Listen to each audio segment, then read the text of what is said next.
Just finished a tough workout? Recovery starts with what you drink. Let's talk tea, your secret weapon for faster recovery. Ginger tea helps reduce muscle soreness and inflammation thanks to its powerful antioxidants.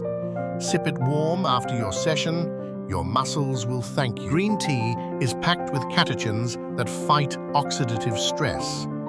It also boosts metabolism, helping your body bounce back stronger. Curcumin in turmeric tea eases joint pain and supports recovery. Add a pinch of black pepper to boost absorption. Chamomile helps your body wind down. Better sleep means better muscle repair. A great post-evening workout choice. Peppermint tea eases cramps, improves digestion, and gives you that refreshing post-sweat cool down. Train hard. Recover smart.